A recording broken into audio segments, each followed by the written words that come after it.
نماز پڑھنے والے اگر نماز کی روح سے آشنا ہو جائیں کہ یہ محض اوپر نیچے ہونے کی مشق نہیں ہے، بلکہ یہ اللہ کے حضور اپنی نیازمندی کا اظہار ہے، اپنے عجز کا اظہار ہے، تو پھر نماز ان کو وہ مقام دیتی ہے اور وہ شعور بخشتی ہے کہ جو بے نمازی کے نصیب میں کہاں۔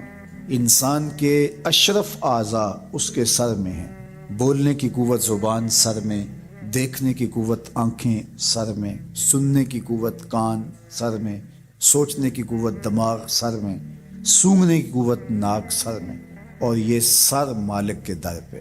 اور زبان سے بندہ کیا کہہ رہا ہے؟ سبحان ربی الاعلی، مالک تو سب سے اعلیٰ ہے۔ اور اپنا رویہ اور عمل کیا ہے کہ اپنی ناک بھی خاک پہ رکھی ہے، پیشانی بھی خاک پہ رکھی، اور باقی اعضاء بھی خاک پہ ہیں۔ تو گویا عملاً یہ بتا رہا ہے مالک مجھ سے نیچا کوئی نہیں اور تجھ سے اونچا کوئی نہیں۔ اور اگر وہ نماز کی روح سے آشنا ہو جائے تو سجدے سے سر اٹھانے سے قبل اللہ سارے اس کے بوجھ اتار دے، اس کے من میں روشنیاں کر دے۔ تو نماز بندگی کا شعور دیتی ہے، من میں چراغاں کرتی ہے۔ اللہ کے حضور جھکنے سے بندہ ایسا بندہ کامل بن جاتا ہے کہ پھر وہ کسی اور کے آگے نہیں جھکتا۔ تو اپنی اولاد کو نماز کی محبت دو، نماز کی ترغیب دو، نماز کی عادت دو اور نماز کا حکم دو، اور ان کی عادت راسخ ہو جائے، طبیعت میں پختگی کے ساتھ نماز کو اختیار کرنا ان کی طبع میں جم جائے۔ نماز ان کی طبیعت میں نظم پیدا کرے گی، ان کو نظم و ضبط کا پابند بنائے گی، اور ان کی صحت کی ضامن ہوگی، اور ان کے باطن کی طہارت کا سبب اور ذریعہ ہوگی۔ اس لیے کہا کہ اللہ کے حضور جھکنا نہ بھولنا اور نماز قائم کرنا۔ نماز کا تعلق اپنے آپ سے ہے کہ وہ اپنے آپ کو سنوارتا ہے، تقرب اللہ کے لیے اس کی اپنی عملی کوشش ہے۔ بندے اور خدا کا ایک ربط ہے نماز۔ اسی طرح یہ خیال کہ میرا مالک مجھے دیکھ رہا ہے، اس سے بھی تہذیب نفس ہوتی ہے، باطن کی تربیت ہوتی ہے۔ انسان ایک حصار میں آ جاتا ہے، ایک پہرے میں آ جاتا ہے کہ میرا اللہ مجھے دیکھ رہا ہے، اور پھر وہ قدم پھونک پھونک کے رکھتا ہے۔ وہ اچانک لوگ بیٹھے ہوئے ہوں نا، تو آج کل یہ سوشل میڈیا کا زمانہ ہے، تو کوئی کیمرہ سیدھا کر لے تو ایک دم مرتب ہو جاتے ہیں، اس لیے کہ اب ہماری تصویر آنے والی ہے۔ یا کوئی کسی کو کہے کہ جناب آپ لائیو جا رہے ہیں، تو وہ بالکل اپنی حرکات سکنات منظم کر لیتے ہیں، کپڑے سیدھے کرنے لگ جاتے ہیں، اس لیے کہ ہم لائیو جا رہے ہیں۔ وہ لائیو چاہے 5 آدمی دیکھ رہے ہوں، چاہے 10 آدمی دیکھ، لیکن پھر بھی چونکہ ہم لائیو جا رہے ہیں تو اپنی حرکات سکنات مرتب کر لیں، منظم ہو جائیں گے۔ اور جب یہ یقین ہو کہ میرا اللہ مجھے دیکھ رہا ہے، یہ ساری حرکتیں وہاں لائیو جا رہی ہیں، تو پھر دل میں برا خیال بھی آنے لگے گا تو اس کو روکیں کہ میرا اللہ تو دیکھ رہا ہے۔ پھر بولی بھی مرتب ہو جائے گی، پھر رویے بھی مرتب ہو جائیں گے، طرز معاشرت بھی منظم ہو جائے گا، آنکھیں بھی نہیں بھٹکیں گی، خیال بھی نہیں بہکیں گے، سوچیں بھی آوارہ نہیں ہوں گی، چاہے آپ بند کمرے میں کیوں نہ ہوں، پھر بھی منظم رہیں گے، اس لیے کہ میرا اللہ مجھے دیکھ رہا ہے۔ تو یہ یقین زندگی کو منظم کرتا ہے۔ تو اس کا تعلق بھی انسان کی ذات سے تھا۔ نماز سے بھی تہذیب نفس ہے، اللہ سے تقرب حاصل ہوتا ہے۔ اب کہا تو خود غرض نہ بننا کہ اپنے آپ کو سنوار لیا اور کافی ہے، نہیں، لوگوں کو بھی نیکی کا حکم، وامر بالمعروف ونہا عن المنکر، لوگوں کو نیکی کا حکم دینا اور برائی سے منع کرنا لوگوں کو، یہ مومن کی زندگی ہے۔ ہمارے بعض وہ ملنگ بابے جو ہوتے ہیں وہ کہتے ہیں جی نماز پڑھنے کا حکم نہیں دیا گیا، نماز قائم کرنے کا حکم دیا گیا ہے، ہم نے دل کے قائم کی ہوئی ہے۔ یہ ان کی خود ساختہ توجیہ ہے۔ نماز قائم کرنے کا حکم اہل ایمان کو دیا گیا حضور کی وساطت سے، اور حضور علیہ السلام کو حکم دیا گیا کہ نماز قائم کریں، تو آقا کریم علیہ السلام سے بہتر اس کا مفہوم کون سمجھ سکتا ہے؟ تو آقا کریم نے رکوع اور سجود والی نماز پڑھی اور قیام نماز کا عملی اظہار لوگوں کے سامنے رکھا۔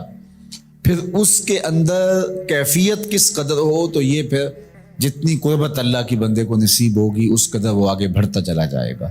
تو یہ باطل توجیہات یہ جاہل لوگوں کی، جس کے بدن سے بدبو کے ببوکے پھوٹ رہے ہوں اور جس کے جسم میں جوئیں پڑی ہوں اور جس نے 6 سال سے غسل نہ کیا ہو، وہ اس اعتماد سے کہہ رہا ہوتا ہے ہم نے قائم کی ہوئی ہے، ہم نے دل کی قائم کی ہوئی ہے۔ اللہ اکبر۔ تو یہ اس معاشرے میں ایسے لوگوں کو ماننے والے اور ایسے لوگوں کی باتوں کو غور سے سننے والے اور ان جاہلانہ باتوں کو معرفت کی باتیں قرار دینے والوں کی کمی بھی نہیں ہے۔ تو اللہ تعالیٰ جل شانہ سے ہدایت مانگنی چاہیے کہ اللہ ہمیں ہدایت کا نور نصیب فرمائے۔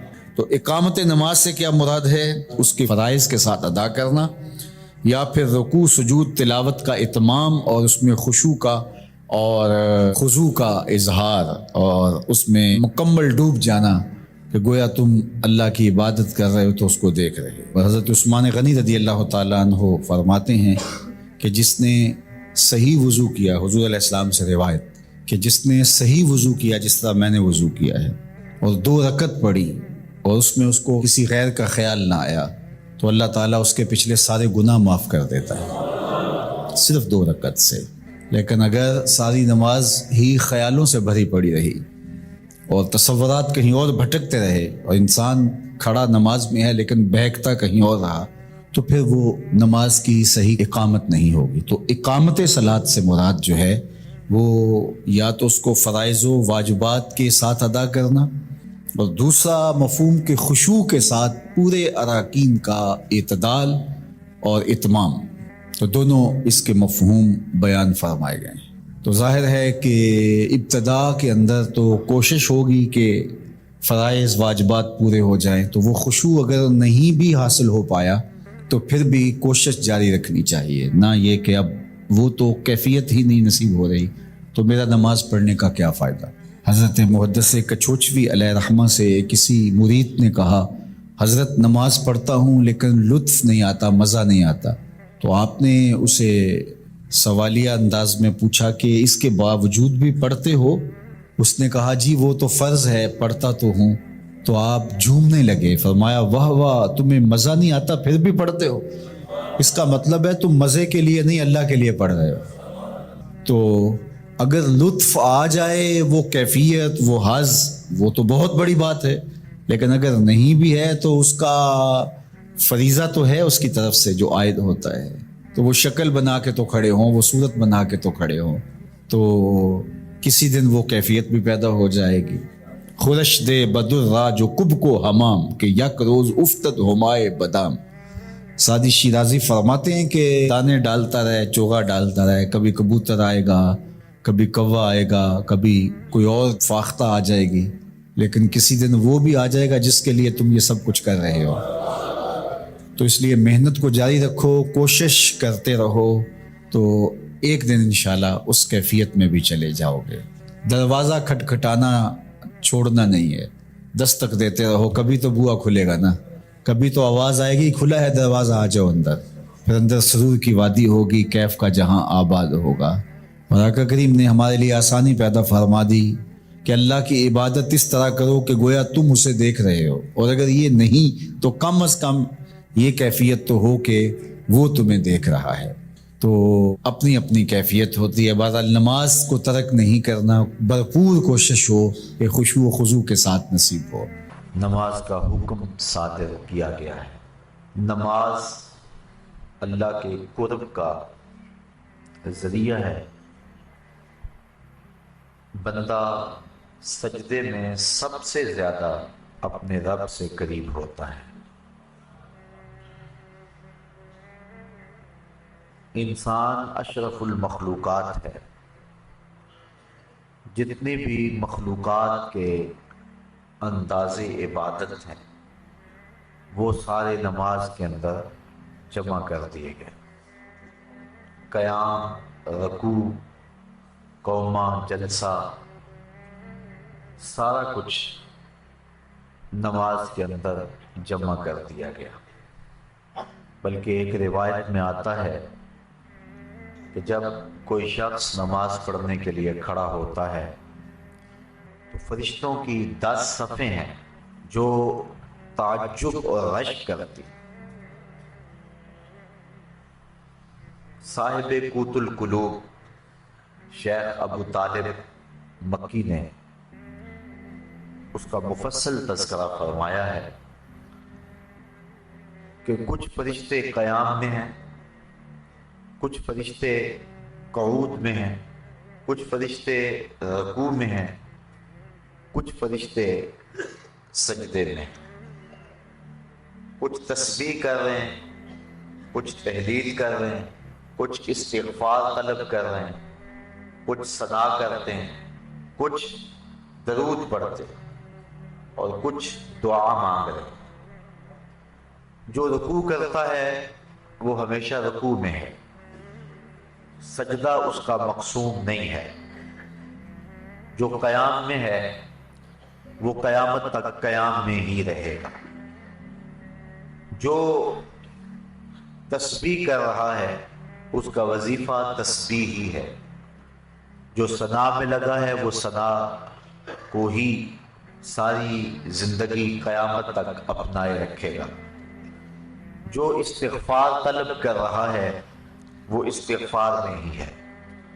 لیکن جب انسان نماز کے لیے کھڑے ہوتے ہیں تو یہ 10 صفیں جو فرشتوں کی ہیں یہ انسان پہ رشک کرتی ہیں، اس اعتبار کے کہ جو قیام میں ہے وہ کہتے ہیں کہ میری نماز میں تو صرف قیام ہے، لیکن یہ انسان کتنا خوش نصیب ہے کہ اس کی نماز میں قیام بھی ہے، رکوع بھی ہے، سجدہ بھی ہے، قعود بھی ہے۔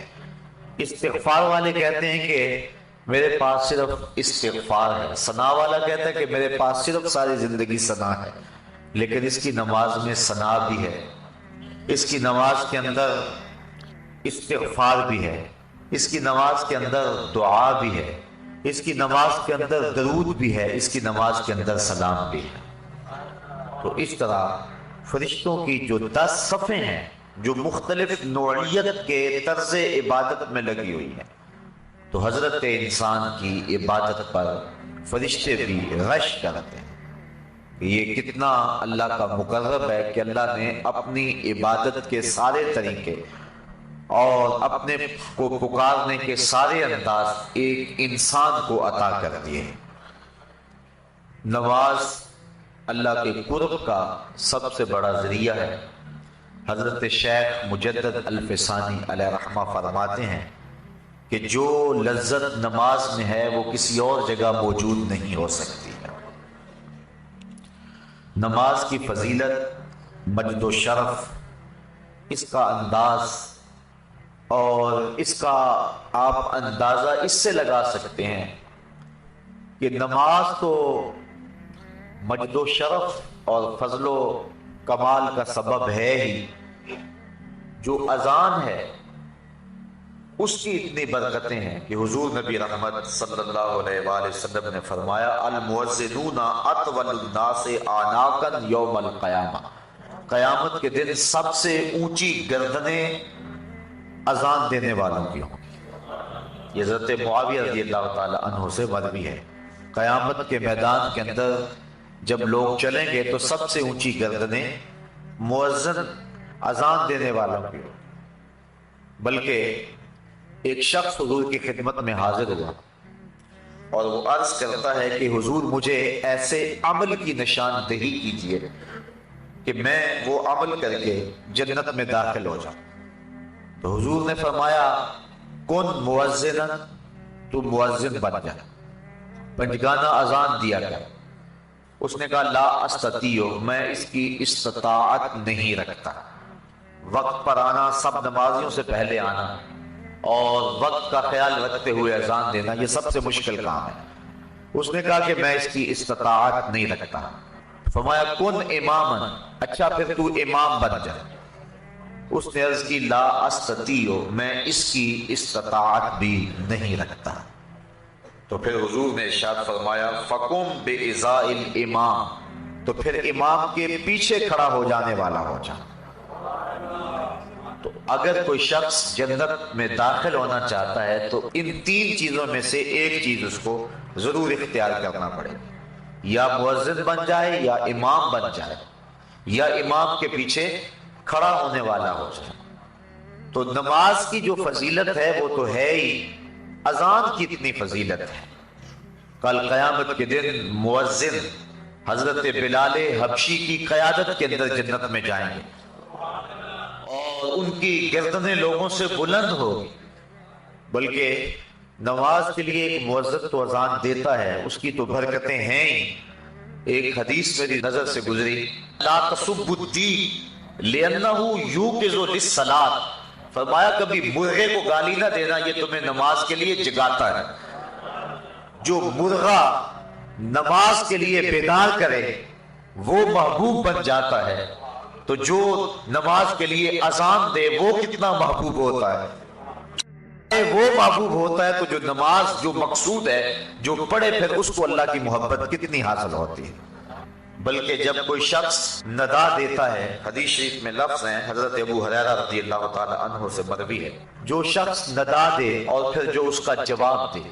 حضرت بلال حبشی نے ندا دی، حضور کے ساتھ صحابہ تھے، جب حضرت بلال حبشی خاموش ہوئے تو حضور نے ارشاد فرمایا من قال مثل ھذا یقینا دخل الجنہ، جس نے یقین کے ساتھ جو بلال نے کہا ہے وہ جواب میں کہے، یعنی اذان کا جو جواب دے دے، فرمایا جو یقین کے ساتھ اذان کا جواب دے دے، فرمایا وہ سیدھا جنت میں جائے گا۔ ابھی نماز کی جو فضیلت ہے وہ ایک بہت بڑا امر ہے، اذان دینے والے کی جو برکتیں ہیں اور اس کو جو مجد و شرف ملتا ہے، اور اذان کی جو پکار پہ لبیک کہتا ہے۔ لوگ تین طرح کے ہیں، ایک وہ ہیں کہ جب اذان ملتی ہے تو وہ فوراً سارے کام چھوڑ کے نماز کی تیاری میں لگ جاتے ہیں۔ ایک روایت میں آتا ہے قیامت کے دن کچھ لوگ جن کے چہرے ستاروں اور موتیوں کی طرح چمکتے ہوں گے، وہ ظاہر ہوں گے، لوگوں کی ایک جماعت ہوگی۔ فرشتے ان کو پوچھیں گے تم کون ہو؟ تو وہ عرض کریں گے کہ ہم وہ لوگ ہیں کہ جو ہی اذان ہوتی تھی ہم سارے کام چھوڑ دیتے تھے اور فوراً وضو کر کے مسجد کا رخ کرتے تھے۔ تو فرشتے انہیں مبارک دیں گے اور جنت کا مجدہ دیں گے۔ پھر ایک جماعت اور آئے گی جن کے چہرے چاند کی طرح چمک رہے ہوں گے۔ فرشتے انہیں پوچھیں گے تم کون ہو؟ تو وہ کہیں گے کہ ہم وقت داخل ہونے سے پہلے ہی وضو کر لیا کرتے تھے اور اذان کے ساتھ ہی مسجد کی طرف چل دیتے تھے۔ فرشتے انہیں مبارک دیتے ہیں اور جنت کا مجدہ دیتے ہیں۔ پھر ایک اور جماعت آئے گی جن کے چہرے سورج کی طرح چمکدار ہوں گے۔ فرشتے پوچھیں گے تم کون ہو؟ تو وہ کہیں گے کہ ہم وہ لوگ ہیں کہ ہم وضو کر کے طہارت بنا کے مسجد میں پہنچ جاتے تھے تو اذان ہوتی تھی، یعنی ہم اذان مسجد میں ہی سنتے تھے۔ حضرت سعید بن المسیب رضی اللہ تعالی عنہ جلیل القدر تابعی، آنکھوں سے نابینے تھے لیکن جو روشنی دل میں تھی، جو بینا ہیں ان کے پاس بھی وہ اجالے کہاں ہو سکتے ہیں جو حضرت سعید بن المسیب کے پاس تھے۔ اللہ اکبر، کہتے ہیں 40 سال تک حضرت سعید بن المسیب نے جو ہے وہ تکبیر اولا بھی قضا نہیں ہونے دی۔ اسی وجہ سے ان کا نام پڑ گیا تھا حمامت المسجد، مسجد کا کبوتر، یعنی جس طرح کبوتر ہیں مسجدوں کے اندر رہتے ہیں تو حضرت سعید بن المسیب کا یہ نام پڑ گیا تھا۔ حالانکہ وہ آنکھوں سے نابینے تھے لیکن انہوں نے مسجد کی حاضری کا اس طرح التزام کیا کہ ان کا نام ہی حمامت المسجد پڑ گیا تھا۔ بلکہ جب یزید نے مدینے کو اجاڑا ایام حرہ میں، جب اس نے 3 دن تک اہل مدینہ کو سخت پریشان رکھا اور اس کے گھوڑے مسجد نبوی کے اندر باندھے گئے، اس وقت جو بھی پکڑا جاتا اس کو قتل کر دیا جاتا، تو حضرت سعید بن المسیب ان ایام کے اندر بھی مسجد میں رہے۔ فرماتے ہیں کہ لیکن میں پریشان تھا کہ ظہر کا وقت ہوگا کون بتائے گا، مغرب عشاء کا وقت ہوگا کون بتائے گا۔ 3 دن تک مسجد نبوی میں نہ اذان ہوئی نہ اقامت ہوئی۔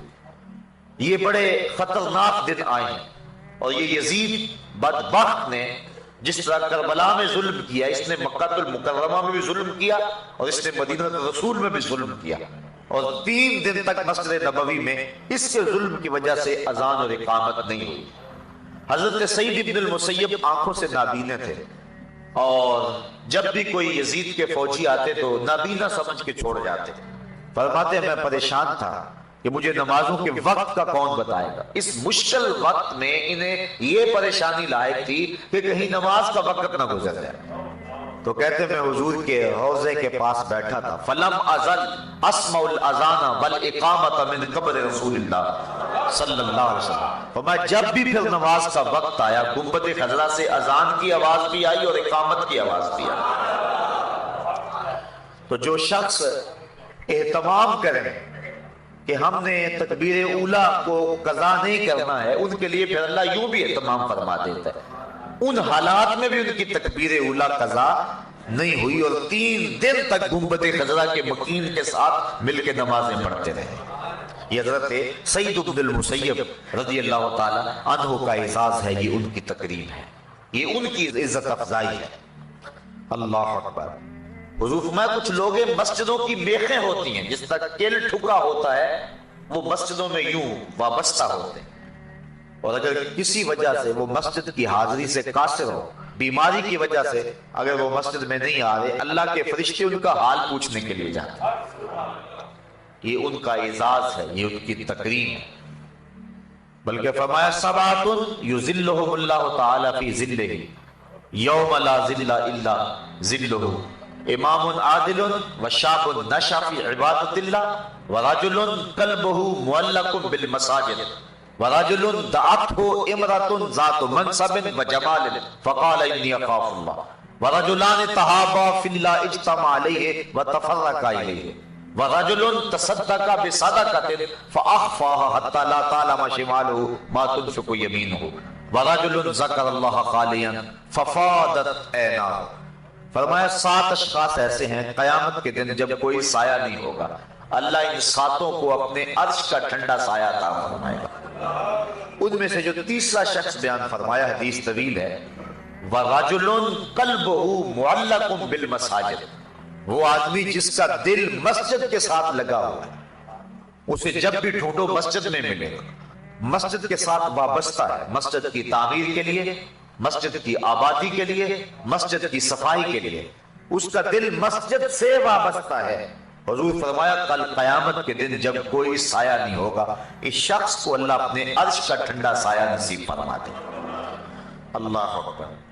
تو اذان، اقامت اور مسجد یہ نماز سے متعلقہ چیزیں، اور اللہ تعالیٰ نے ان متعلق چیزوں پر بھی وہ برکتیں اور وہ شرف رکھا ہے کہ انسان کی نجات کی یہ چیزیں ضمانت ہیں، تو پھر جو نماز ہے، نفس نماز، پھر اس کی کیفیت کیا ہو؟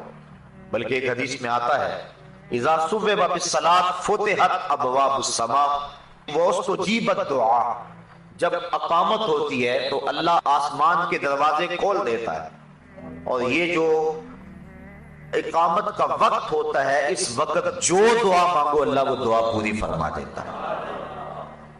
اور حضرت انس رضی اللہ تعالی عنہ سے روایت ہے کہ اقامت اور اذان کے درمیان کا جو وقفہ ہوتا ہے، اس وقفے میں جو بھی دعا مانگی جائے اللہ تعالیٰ اس دعا کو قبول فرماتا ہے، رد نہیں کرتا۔ بلکہ حضور نے ارشاد فرمایا کہ اس وقت اللہ سے دعا مانگ لیا کرو۔ صحابہ نے عرض کی حضور پھر کون سی دعا مانگے؟ اس وقت، اس اہم وقت میں ہم اللہ سے کون سی دعا مانگے؟ حضور نے فرمایا صلی اللہ العافیت فی الدنیا والآخرہ، اللہ سے دنیا اور آخرت دونوں جہاں کی بہتری اور عافیت طلب کر لیا کرو، یعنی دنیا بھی ٹھیک ہو جائے، آخرت بھی ٹھیک ہو جائے۔ مومن دونوں جہانوں کا طلبگار ہے۔ ایک صحابی کو دیکھا سخت کمزور ہے، فرمایا تمہاری یہ حالت کیا ہوئی؟ عرض کی حضور میں نے اللہ سے دعا مانگی کہ جو دکھ تکلیفیں میرے مقدر کی ہیں وہ آخرت میں نہ آئیں، دنیا پہ ہی آ جائیں، اور میں دنیا پہ سارے دکھ اور عذاب اور مصیبتیں جھیل لوں تاکہ میری آخرت صاف ہو جائے۔ بظاہر یہ بڑی ایک ایسی بات تھی جس پہ داد دی جاتی کہ اس نے آخرت کو اختیار کیا، لیکن حضور اس بات پر خوش نہیں ہوئے۔ فرمایا تو نے یہ کیوں کہا ہے کہ میرے حصے کی جو تکلیفیں ہیں وہ دنیا پہ ہی آ جائیں، آخرت میں نہ آئیں؟ تو نے یہ کیوں نہیں کہا ربنا آتنا فی الدنیا حسنۃ وفی الآخرۃ حسنۃ، اے اللہ مجھے دنیا میں بھی بہتریاں دے دے، آخرت میں بھی بہتریاں دے دے۔ جو مومن ہے وہ دونوں جہاں کی بہتریاں چاہتا ہے۔ یہ نہیں ہے کہ دنیا کے اوپر پستے رہیں، ہم دنیا کے اوپر پسنے کے لیے نہیں آئے۔ امت مسلمہ دنیا آخرت دونوں کی طالب ہے، اور دونوں کی چاہنے والی ہے، اور اللہ کے خزانے بڑے وسیع ہیں، اس لیے جب اس سے مانگو تو کھل کے مانگو، تم اپنے دامن کو تنگ پاؤ گے، اس کے خزانوں میں کمی نہیں ہے۔ اس لیے اپنے لیے بھی مانگو، اوروں کے لیے بھی مانگو، دنیا بھی مانگو، دین بھی مانگو، آخرت بھی مانگو۔ تو عرض کی کہ حضور اذان اور اقامت کے درمیان اللہ سے کیا مانگے؟ تو فرمایا صلی اللہ العافیت فی الدنیا والآخرہ، اللہ سے دنیا اور آخرت کی عافیت طلب کرو۔ تو یہ قبولیت کے لمحے ہیں جو دعا کی جائے اللہ اس دعا کو مستجاب فرماتا ہے۔ بلکہ نماز تو آگے آتی، جب انسان وضو کے لیے اپنے چلو میں پانی لیتا ہے تو اللہ تعالیٰ اس کے چلو میں پانی لیتے ہی اس کے گناہوں کو معاف فرما دیتا ہے۔ حضرت عثمان بن عفان رضی اللہ تعالی عنہ، آپ ایک جگہ تشریف لائے اور آپ نے پانی منگوایا، پھر اس کے بعد آپ نے وضو کیا، اور وضو کرتے کرتے آپ مسکرانے لگے۔ جو لوگ پاس کھڑے تھے حضرت عثمان ابن عفان انہیں کہنے لگے کہ تم نے مجھے پوچھا نہیں کہ میں مسکرایا کیوں؟ لوگوں نے کہا اچھا آپ بتائیں کہ آپ کیوں مسکرائے؟ تو حضرت عثمان فرمانے لگے کہ ایک دن میں حضور علیہ السلام کے ساتھ تھا، تو آقا کریم علیہ السلام نے وضو کیا اور یوں مسکرائے، لوگ کھڑے تھے تو حضور نے فرمایا الا تسألونی ما اضحکک، تم نے مجھے پوچھا نہیں صحابہ کہ میں مسکرایا کیوں؟ تو صحابہ نے عرض کی ما اضحکک یا رسول اللہ، حضور آپ ارشاد فرمائیں نا کہ آپ کیوں مسکرائے؟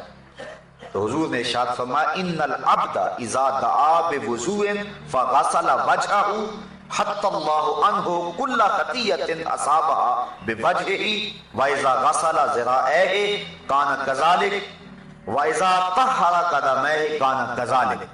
فرمایا جب کوئی شخص وضو کے لیے پانی منگواتا ہے اور پانی منگوا کے اپنے چہرے کو دھوتا ہے، اللہ ہر خطا کو چہرے سے دور کر دیتا ہے، اور اسی طرح جب وہ اپنے بازو دھوتا ہے تو ہاتھوں کے سارے گناہ اللہ تعالیٰ دھو ڈالتا ہے، اور اسی طرح جب وہ اپنے پاؤں کو دھوتا ہے تو اللہ تعالیٰ جل شانہ پاؤں کے سارے گناہوں کو دھو ڈالتا ہے۔ نماز کا فضل و شرف اور اس کی فضیلت وہ تو مسلمہ ہے، نماز سے پہلے جو عمل ہے اللہ اس کی برکتوں سے گناہگار کو جہنم کی آگ سے آزادی بخشتا ہے۔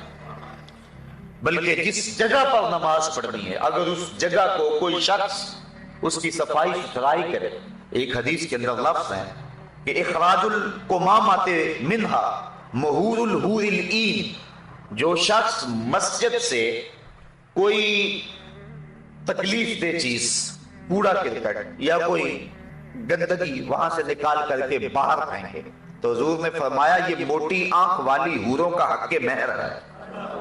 یہ جو مسجد کی صفائی کرتے ہیں، علماء نے لکھا ہے کہ مسجد صاف کرنے سے دل صاف ہوتا ہے، جو شخص مسجد صاف کرے اس کا دل پاک اور ستھرا ہو جاتا ہے، اور یہ مسجد سے جو آپ کوڑا کرکٹ نکال کے باہر پھینکتے ہیں یہ جنتی حور کا مہر ہے جو آپ ادا کر رہے ہیں۔ اللہ اکبر۔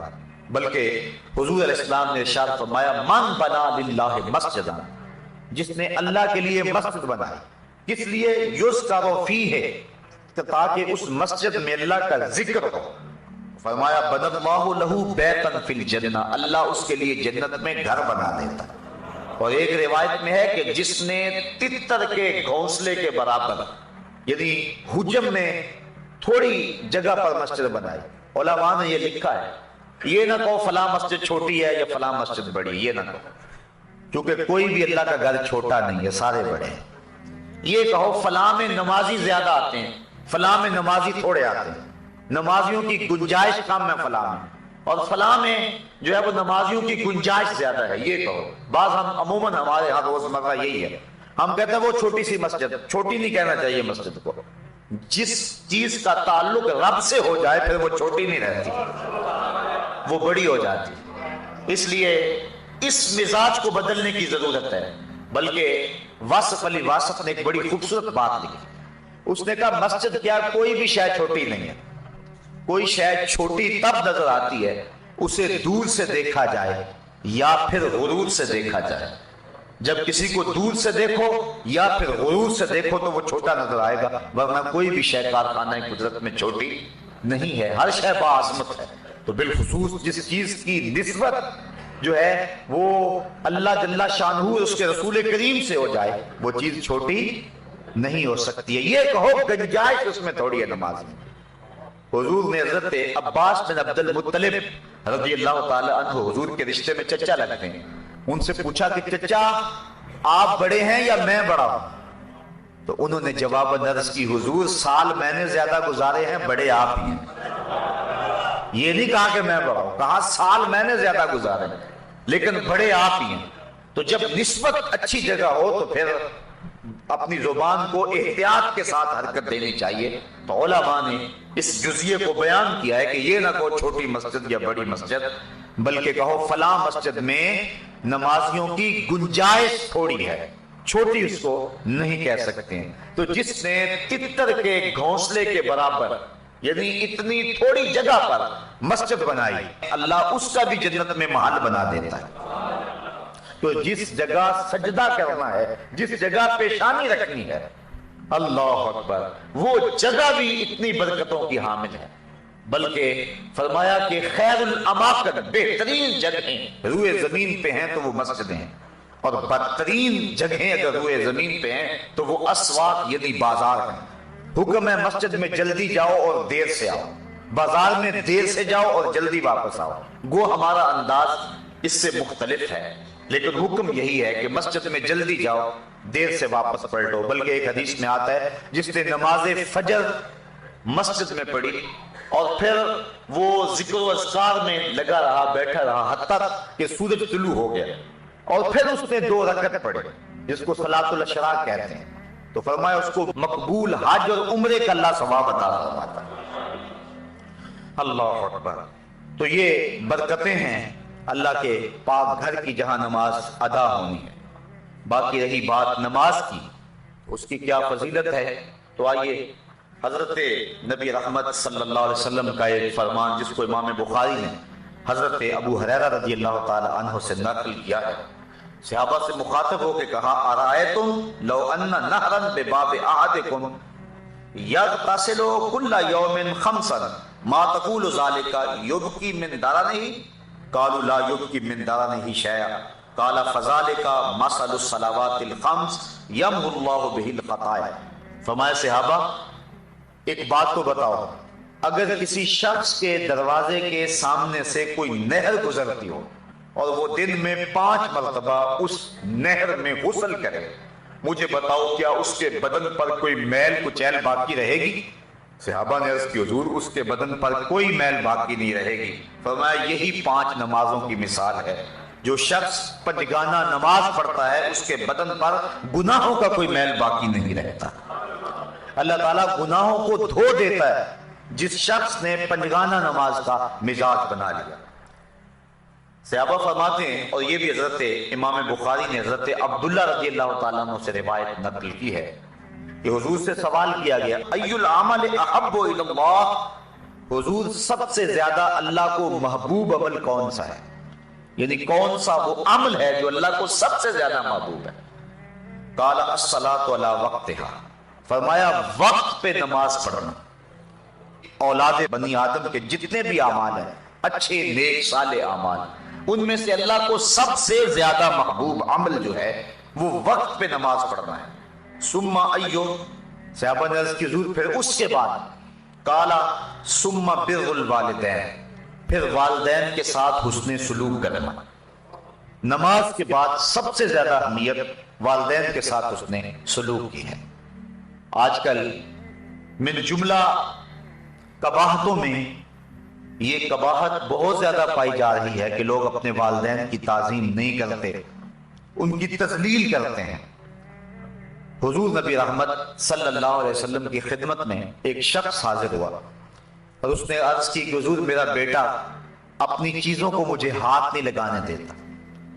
تو حضور علیہ السلام نے اس کے بیٹے کو بلایا، پوچھا، اس نے عرض کی حضور اس کو پتہ نہیں ہے تو یہ میری چیزیں خراب کر دیتا ہے۔ امام طبرانی نے موجب میں یہ روایت بیان کی، حضور کی آنکھوں میں آنسو آ گئے اور حضور فرمایا ایک وقت وہ تھا کہ اس کی چیزیں تو خراب کرتا تھا، اس نے تو نہیں کہا تھا کہ یہ میری چیزیں خراب کرتا ہے اور میں ہاتھ نہیں لگانے دوں گا۔ پھر حضور نے وہ تاریخ ساز جملہ ارشاد فرمایا، انتا و مالکا لابیکا، فرمایا تو بھی اور تیرا مال بھی تیرے باپ کا ہے، یعنی باپ جس طرح چاہے تصرف کر سکتا ہے تو اس کو روک نہیں سکتا ہے۔ تو والدین کی نافرمانی اللہ کی رحمتوں سے انسان کو محروم کر دیتی ہے، اور والدین کی فرما برداری اللہ کی رحمتوں کا حقدار بناتی ہے۔ ایک حدیث میں آتا ہے کہ 4 اشخاص ایسے ہیں کہ جب قیامت کا دن ہوگا تو جنت میں جانے سے انہیں کوئی شے بھی رکاوٹ نہیں ہوگی۔ ایک وہ شخص کہ جس نے ایسی سچی توبہ کی کہ گناہ کی طرف پلٹنا اتنا مشکل ہے جس طرح تھن سے نکلا ہوا دودھ واپس جانا مشکل ہوتا ہے، اور دوسرا وہ شخص جس نے اپنے والدین کو راضی کر رکھا، اور تیسری وہ خاتون جو اس حال میں مری کہ اس کا شوہر اس کے اوپر راضی تھا، اور چوتھا وہ شخص جس کے ذرائع آمدنی تھوڑے ہیں لیکن عیال کثیر ہے، اولاد زیادہ ہے، لیکن اس کے باوجود اس نے اپنی اولاد کے پیٹ میں حرام کا ایک لقمہ بھی نہ جانے دیا۔ تو فرمایا کل قیامت کے دن کوئی چیز اس کو جنت میں جانے سے نہیں روک سکے گی۔ تو والدین کی فرما برداری کرنا یہ نماز کے بعد اہم فریضہ ہے۔ والدین مبتلا ہیں تکلیف میں، اور بندہ کہتا ہے کہ میں جہاد پہ جاؤں، حضور نے اس کی حوصلہ شکنی فرمائی، اور وہ بخاری شریف کی روایت ہے۔ ایک شخص نے اذن جہاد طلب کیا تو فرمایا احی والداک، کیا تیرے والدین زندہ ہیں؟ قال نعم، عرض کی ہاں حضور میرے والدین زندہ ہیں۔ قال ففیہما فجاہد، کہا جا ان کی خدمت کر، یہی تیرا جہاد ہے۔ والدین فالج زدہ اور بیٹا تبلیغی چلا کاٹنے گیا ہو، اسلام تو اس کی حوصلہ افزائی نہیں کرتا۔ ماں باپ کو ضرورت ہو اور بیٹا پیر کی چوکھٹ پہ جا کے بیٹھا ہو، اسلام تو اس کی حوصلہ افزائی نہیں کرتا۔ ہمارے سامنے حضرت اویس کرنی کی مثال موجود ہے۔ حضور قمیص کے بٹن کھول کھول کے لمبے سانس لیا کرتے تھے اور فرماتے مجھے یمن سے یار کی خوشبو آتی ہے۔ کسی نے کہا حضور وہ کون ہے جو آپ کو ملنے بھی نہیں آیا؟ لوگ کہاں کہاں سے آگے، یمن تو دور بھی نہیں ہے، تو وہ ملنے بھی نہیں آیا آپ کو؟ تو فرمایا اس کی بوڑھی اور نابینا ماں ہے جس کی خدمت اسے میرے حضور آنے سے روکے ہوئے، بلکہ فرمایا کوئی اویس کو ملے اور میرا سلام دے اور اس کو کہے کہ میری امت کی بخشش کی دعا کرے۔ حضرت عمر فاروق اور حضرت علی المرتضیٰ دونوں گئے، حضور کا سلام پیش کیا۔ حضرت اویس کرنی نے جب سنا تو آنکھوں میں آنسو ڈھال آئے اور بار بار کہتے تھے بتاؤ حضور کے لبوں پہ میرا نام کیسے آیا تھا، کیسے کہا تھا اویس کو سلام دینا؟ جب محبتوں کے امٹتے ہوئے یہ جذبے دیکھے، کہا اتنا پیار حضور سے تو ملنے کیوں نہیں آیا؟ جب یہ بات کہی تو حضرت اویس نے رخ کو بدلا، کہا تم نے میرے رسول کو دیکھا ہے؟ کہا ہاں ہم تو شام سویرے رہتے خدمت میں تھے۔ کہا پھر بتاؤ حضور کے ابرو جڑے ہوئے تھے یا کھلے ہوئے تھے؟ اب یہ حیرت زدہ ہو گئے۔ کہا مجھ سے پوچھ لو جس نے نہیں دیکھا، کوئی دور سے دیکھتا تو جڑے ہوئے نظر آتے، قریب آ کے دیکھتا تو کھلے ہوئے نظر آتے۔ تو معلوم یہ ہوا کہ جو ماں باپ کی خدمت میں رہا وہ حضور کی صحبت سے بھی محروم نہیں رہا، حضور کے قرب کی دولت سے بھی وہ مالا مال رہا ہے۔ حضرت بایزید بستامی کہتے ہیں کہ میں نے اپنی ماں کے آگے ہاتھ جوڑے، میں نے کہا امی تیرے حق ادا کروں یا کہ اللہ کے حق ادا کروں؟ اپنے حق معاف کر دے، میں اللہ کو منا لیتا ہوں۔ ماں نے کہا جاؤ بیٹا۔ 12 سال جنگلوں میں گھومتے رہے، ایک دن بستان کے قریب سے گزر رہے تھے، دل میں خیال آیا جاتے جاتے ماں کو سلام کر جاؤں۔ دروازے کو دستک دینے لگا، رات کا موقع تھا، خیال آیا کہ ساری زندگی ماں کو سکھ نہیں دیا، دکھ بھی کیوں دوں؟ ماں سوئی ہوگی، میرے لیے اٹھے گی۔ دروازے کے ساتھ لگ کے کھڑے ہو گئے۔ سردیوں کی لمبی رات تھی، ساری رات بیت گئی۔ جب سحری کا وقت ہوا، اندر سے جو نالی آتی تھی وہاں سے پانی آیا، سمجھ گئے میری ماں سحری کے لیے اور تہجد کے لیے بیدار ہوئی اور یہ اس کے وضو کا پانی ہے۔ دروازے کو دستک دی، اندر سے آواز آئی بیٹا بایزید ٹھہرو میں آتی ہوں۔ مائیں تو بیٹوں کے دستک کے انداز سے جانتی ہوتی یہ کون سا بیٹا دستک دے رہا ہے، یہ ماں کا پیار ہے۔ ماں نے دروازہ کھولا، حضرت بایزید بستامی کہتے ہیں کہ پھٹے ہوئے کپڑے، پیوند لگے ہوئے اور بکھری ہوئی حالت۔ ماں نے جب دیکھا تو آنکھوں میں آنسو مٹائے، 12 سال کے بعد بیٹے کو دیکھا تھا۔ ماں نے جب دیکھا تو ہاتھ اٹھا لیے، کہا مالک میرا بیٹا بایزید تیری طلب میں نکلا تھا، تو نے ابھی تک اسے اپنا قرب نہیں دیا۔ یہ جملے تھے ماں کی زبان پر۔ حضرت بایزید کہتے ہیں 12 سال کی ریاستوں سے مجھے جو کچھ نہیں ملا تھا ان جملوں سے مل گیا۔ میں نے کہا مالک میں تجھے کہاں ڈھونڈ رہا ہوں، تو ماں کی دعاؤں میں ہے۔ تو اگر والدین ناراض ہیں تو عبادت نہیں ہے۔ اور ایک روایت میں آتا ہے جس نے والدین کو تنگ کیا اور اس کے والدین ناراض تھے، قیامت کے دن وہ جنت کی خوشبو بھی نہیں پائے گا، اور جنت کی خوشبو 500 سال کی مسافت سے آنا شروع ہو جائے گی، لیکن وہ جنت کی خوشبو بھی نہیں پائے گا جس کے والدین اس پہ راضی نہیں ہیں۔ تو فرمایا پہلی چیز کیا؟ اللہ کو جو محبوب ترین عمل ہے وہ وقت پہ نماز پڑھنا ہے۔ دوسرا محبوب عمل بر الوالدین، والدین کے ساتھ حسن سلوک کرنا۔ صحابہ نے عرض کی ثم ایو حضور پھر کون سا عمل ہے؟ قال الجہاد فی سبیل اللہ، کہا اللہ کے راستے کے اندر جہاد کرنا۔ تو سب سے اولیت نماز کو، پھر اس کے بعد والدین کے ساتھ اس نے سلوک کرنے کو، اور پھر تیسرے نمبر پہ حضور نے جہاد کا ذکر فرمایا۔ حضرت سلمان فارسی رضی اللہ تعالی عنہ سے ایک روایت ہے، اور روایت بیان کرتے ہیں حضرت ابو عثمان رضی اللہ تعالی عنہ، کہتے ہیں ایک دن میں حضرت سلمان فارسی رضی اللہ تعالی عنہ کے ہمراہ کسی سفر میں تھا، خزاں کا موسم تھا، اور درختوں کی شاخوں کے اوپر جو پتے تھے وہ زرد ہو گئے ہوئے تھے۔ ایک درخت آیا جس کی ایک شاخ لٹک رہی تھی اور جس کے اوپر زرد پتوں کا گہنا تھا۔ حضرت سلمان فارسی نے اس شاخ کو پکڑا اور جھٹکا دیا، جتنے پتے تھے گر گئے۔ اس منظر کو دیکھ کر کے میں محظوظ ہو رہا تھا کہ حضرت سلمان فارسی میری طرف توجہ پذیر ہوئے اور کہنے لگے ابو عثمان تو نے پوچھا نہیں کہ میں نے ایسا کیوں کیا ہے؟ تو میں نے کہا کہ حضرت آپ بتا دیجئے آپ نے ایسا کیوں کیا ہے؟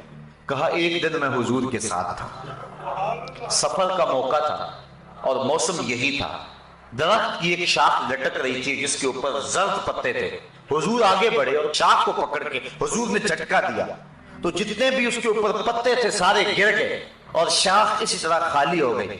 تو میں بھی اس منظر کو دیکھ کے معزوز ہوتا رہا۔ حضور نے میری طرف توجہ کی اور فرمایا سلمان تو نے مجھے پوچھا نہیں کہ میں نے ایسا کیوں کیا؟ حضرت سلمان فارسی کہتے ہیں میں نے عرض کی بندہ نواز آپ ارشاد کرتے ہیں کہ آپ نے ایسا کیوں کیا؟ تو حضور نے فرمایا جس طرح میں نے اس شاخ کو جنبش دی اور اس کے اوپر کوئی پتا باقی نہیں رہا، جب کوئی شخص نماز کے لیے کھڑا ہوتا ہے اس طرح سارے گناہ اس کے بدن سے جھڑ جاتے ہیں۔ تو یہ نماز کی برکات ہیں۔ حضور نے ارشاد فرمایا مفتاح الجنت الصلاۃ، جنت کی چابی نماز ہے، یعنی چابی کے بغیر تالا نہیں کھلتا۔ تو اگر جنت میں جانے کی آرزو ہے تو پھر نماز کی ادائیگی کا مزاج بنانا ہوگا۔ نماز کی ادائیگی کا مزاج بنا لیں گے تو یہ جنت کو کھولنے والی مفتاح الجنت، جنت کی یہ چابی ہے۔ بلکہ حضور علیہ السلام نے ارشاد فرمایا اول ما یحاسب بہ العبد یوم القیامہ الصلاۃ، قیامت کے دن بندے سے سب سے پہلا سوال نماز کا ہوگا۔ اگر پہلے سوال کے اندر ہی انسان بے بس ہو گیا تو باقی معاملے تو خراب ہو گئے، اور جس نے اس کے جواب کے اندر آسانی پائی اس کے باقی معاملے بھی اللہ ٹھیک فرما دے گا۔ تو قیامت کے دن بندوں سے سب سے پہلا سوال جو ہے وہ نماز کا ہوگا۔ اور میرے اور آپ کے آقا و مولا نے فرمایا حبب الیہ من دنیاکم ثلاث، لوگوں تمہاری دنیا سے مجھے صرف 3 چیزیں پسند ہیں، الطیب والنساء وجعلت قرۃ عینی فی الصلاۃ، خوشبو منکوحہ عورتیں اور میری آنکھوں کی ٹھنڈک نماز میں رکھی گئی۔ حضور نے نماز کو اپنی آنکھوں کی ٹھنڈک قرار دیا۔ بلکہ نماز کی برکات کا عالم یہ ہے کہ حضور نبی رحمت صلی اللہ علیہ وآلہ وسلم نے ارشاد فرمایا، حضرت ربیعہ بن قعب اسلمی رضی اللہ تعالی عنہ حضور کی خدمت میں حاضر تھے اور حضور کی خدمت کیا کرتے تھے۔ تو حضور نے فرمایا سل، کوئی سوال کر لیجئے، مانگ لیجئے، ہیں آج وہ مائل بعطا اور بھی کچھ مانگ۔ اللہ اکبر، سل، مانگ لیجئے۔ تو حضرت ربیعہ نے کیا مانگا؟ حضرت ربیعہ کہتے ہیں فقلت، تو میں نے عرض کی اسألک مرافقتک فی الجنہ، حضور یہاں جس طرح مجھے آپ کا قرب حاصل ہے جنت میں بھی آپ کا قرب نصیب ہو جائے. جنت کا لطف تو تبھی نصیب ہوگا کہ اگر آپ کی مرافقت نصیب ہو جائے. تو حضور علیہ السلام نے فرمایا او غیر ذالک، یہ تو مل گیا، کچھ اور مانگ لو. اللہ اکبر. تو میں نے عرض کی فقلت هو ذاک، میں نے کہا حضور بس یہی کافی، جنت میں آپ کا قرب مل جائے تو مجھے اور کیا چاہیے. شاید اسی کا نام ہے توہین جستجو، ہو منزل کی تلاش تیرے نقشے کفے پا کے بعد. اگر آپ کا قرب نصیب ہو جائے تو مجھے اور کسی چیز کی طلب رہتی نہیں ہے، کوئی بھوک ہی نہیں باقی رہتی. میں نے کہا بس حضور کافی ہے، ہوا ذاک بس کافی ہے. حضور نے فرمایا فَإِنِّي عَلَى نَفْسِكَ بِكَثْرَةِ السُّجُودِ، تو فرمایا کہ کثرت سجود کے ساتھ میری مدد کرنا. یعنی اگر تم جنت جانا چاہتے ہو میں تمہیں وعدہ دیتا ہوں، لیکن یہ نہیں کہ میرے وعدے پر تم جنت کی آرزو میں، جنت کی خواہش میں جو میں نے تم کو وعدہ دیا وہ وعدہ پورا ہوگا، لیکن اس کا یہ مطلب نہیں کہ تم سجدے چھوڑ دو. فرمایا اس وعدے کی تکمیل کے لیے تم نے میری کثرت سجود کے ساتھ مدد کرنی ہے. تو جنت کی چونکہ چابی ہی نماز ہے، اس لیے حضور نے حضرت ربیہ کو جنت کی بشارت دینے کے بعد بھی یہ بات کہی کہ کثرت سجود سے تو نے میری مدد کرنی ہے. کچھ لوگ حدیث کا پہلا حصہ تو بیان کر دیتے ہیں، اگلا حصہ چھوڑ دیتے ہیں. حضور نے وعدہ جنت دیا، لیکن اس کا یہ مطلب نہیں ہے کہ وعدہ جنت کے بعد وہ سجدوں کو چھوڑ دیں. حضور نے 10 صحابہ عشرہ مبشرہ کے لیے وعدہ جنت دیا، لیکن اس کے باوجود وہ نماز کے معاملے کے اندر کبھی کسی سستی کا ارتکاب نہیں کیا کرتے تھے، بلکہ وہ بہت زیادہ کثرت کے ساتھ سجدے کرنے والے تھے. حضور نبی رحمت صلی اللہ علیہ وآلہ وسلم نے ارشاد فرمایا، اور ایک حدیث سنیے، اس کو روایت حضرت عبداللہ ابن عمر رضی اللہ تعالی عنہ فرماتے ہیں کہ صلینا مع رسول اللہ صلی اللہ علیہ وسلم المغرب، ہم نے حضور کے ساتھ مغرب کی نماز پڑھی. فرجع من رجع وعقب من عقب، کچھ لوگ چلے گئے اور کچھ لوگ مسجد میں ہی بیٹھے رہے. فجاء رسول اللہ صلی اللہ علیہ وسلم مسرعا، حضور تشریف لائے اور حالت یہ تھی کہ حضور بڑے تیز تیز قدم اٹھا کے جہاں صحابہ بیٹھے تھے ادھر آ رہے تھے. اور پھر حضور نے جب صحابہ کو دیکھا قالا ابشروا، فرمایا مبارک ہو، خوشخبری ہو تمہیں، ھذا ربکم قد فتح بابا من ابواب السماء، تمہارے رب نے آسمان کے سارے دروازے کھول دیے. یہ تمہارا رب ہے اور اس نے آسمان کے سارے دروازے کھول دیے ہیں. یباہی بکم الملائکہ، اور وہ فرشتوں میں فخر کر رہا ہے تمہاری وجہ سے. فرشتوں کے اندر اللہ فخر فرما رہا ہے. اور کیا فرما رہا ہے؟ یقول، وہ کہتا ہے انظروا الی عبادی قد قضوا فریضۃ وهم ينتظرون اخرى. اللہ فرماتا ہے اور میرے بندوں کو دیکھو، انہوں نے ایک نماز پڑھ لی ہے اور دوسری نماز کے انتظار میں بیٹھے ہوئے ہیں. تمہارے اس عمل کی وجہ سے اور تمہارے اس دوسری عشاء کی نماز کے انتظار کی وجہ سے اللہ فرشتوں میں فخر فرما رہا ہے. فرشتوں ذرا جھک کے نظر دوڑا کے ذرا میرے بندوں کی ادا کو تو دیکھو کہ وہ ایک نماز پڑھ کے دوسری نماز کا انتظار کر رہے ہیں. تو نماز کا طالب جو ہے وہ اللہ جل شانہ اس پہ فخر کرتا ہے. حالانکہ بندے کو عجز اور نیاز مندی کے اظہار کے لیے نماز پڑھنا ہوتی ہے، لیکن نماز پڑھنے والے پہ اللہ کتنا راضی ہوتا ہے کہ فرشتوں کو کہتا ہے اور آسمان کے سارے در کھول کے کہتا ہے فرشتوں دیکھ لو میرے بندوں کو. چونکہ فرشتوں نے کہا تھا کہ سجدے تو ہم کریں گے، رکوع تو ہم کریں گے، یہ تو دھینگا مشتی کریں گے، یہ تو فساد اور شر پھیلائیں گے. اللہ فخر کرتا ہے اپنے ان بندوں پہ جو ایک نماز کے بعد دوسری نماز کے منتظر ہوتے ہیں. اور فرشتوں کہتا ہے دیکھو میرے بندوں کو، تم تو کہتے تھے کہ یہ لڑائی کریں گے، دیکھو کہ نماز پڑھ لیا، گھر کو نہیں جا رہے کہ دوسری پڑھ کے جائیں گے. اللہ بندوں کے اس عمل پہ جو ہے وہ فرشتوں کے اندر فخر فرما رہا ہے. حضور نبی رحمت صلی اللہ علیہ وآلہ وسلم نے ارشاد فرمایا من ترک الصلاۃ متعمدا فقد کفر جہارا، جس نے جان بوجھ کے نماز چھوڑی گویا اس نے اعلانیہ کفر کیا ہے. اور ایک حدیث کے لفظ سنیے، حضور نبی رحمت صلی اللہ علیہ وسلم نے نمازیوں کو بشارت دی جو پنجگانہ نماز جماعت کے ساتھ پڑھتے ہیں، اور ساتھ یہ بھی ارشاد فرمایا کہ جو لوگ نماز نہیں پڑھتے ہیں کل قیامت کے دن دشمنان خدا امیہ کے ساتھ اور حامان کے ساتھ، قارون کے ساتھ اور فرعون کے ساتھ کل قیامت کے دن کھڑے کر دیے جائیں گے۔ ہم میں سے کیا کوئی شخص یہ چاہتا ہے اور کوئی اس بات کو گوارا کر سکتا ہے کہ اللہ اور اس کے رسول کے دشمنوں کے ساتھ ہم کل قیامت کے دن کھڑے ہوں؟ لیکن اگر کوئی شخص نماز چھوڑنے کا عادی ہے تو اس کو دشمنان خدا کے ساتھ کھڑا ہونا پڑے گا۔ اللہ تعالیٰ قرآن مجید میں فرماتا ہے کہ کچھ لوگوں کو قیامت کے دن راستے میں لوگ ان کو ملیں گے اور وہ کہیں گے ما سلککم فی سقر، تم جہنم میں کیوں جا رہے ہو؟ تو وہ جواب کے اندر یہی کہیں گے کہ لم نکن من المصلین، ہم نماز نہیں پڑھا کرتے تھے، نماز نہ پڑھنے کی پاداش میں آج ہم جہنم کا ایندھن بن رہے ہیں۔ نماز پڑھنے والے اللہ کی رحمتوں کے حقدار ہوں گے، اور جب کوئی بندہ نماز کے لیے کھڑا ہوتا ہے اللہ فرشتوں کو کہتا ہے کہ میرا بندہ میرے حضور کھڑا ہونے لگا ہے، اس کے بدن سے گناہ اتار کے ایک سمت ڈھیر لگا دو تاکہ میرا بندہ میرے حضور پاک صاف ہو کے کھڑا ہو جائے۔ تو بندہ نماز پڑھتا رہتا ہے۔ حدیث میں آتا ہے کہ جب نماز مکمل کر کے جانے لگتا ہے تو فرشتے بارگاہ عزتی میں عرض کرتے ہیں مالک تیرا بندہ نماز پڑھ کے اب واپس جانے لگا ہے، تو اب اس کے گناہوں کا جو ڈھیر الگ کیا ہوا تھا اب دوبارہ اس کے ساتھ لگا دے۔ اللہ فرماتا ہے اس سے گناہ تم نے اتار دی ہیں، اب اترے ہی رہنے دو، اور یہ میرا بندہ ستھرا ہو کے گھر کی طرف پلٹ جائے۔ تو یہ نماز کی برکات ہے، بدن پہ میل نہیں رہتا، من ستھرا ہوتا ہے، چہرے پہ نور آتا ہے، اندر صفائی ملتی ہے، رزق میں برکت ہوتی ہے۔ جو شخص فجر کی نماز پڑھتا ہے سارا دن اس کو برکتیں نصیب ہوتی ہیں۔ اور ایک حدیث میں آتا ہے کہ جو شخص عشاء کی نماز پڑھ کے سو گیا اس کو آدھی رات تک جاگنے کا ثواب ملا، اور جس نے صبح کی نماز جماعت کے ساتھ پڑھی اس کو پوری رات جو ہے وہ جاگنے کا ثواب ملا۔ تو حضور نے فرمایا جس کو مسجد میں آتے جاتے دیکھو اس کے ایمان کی گواہی دے دو کہ یہ مومن ہے۔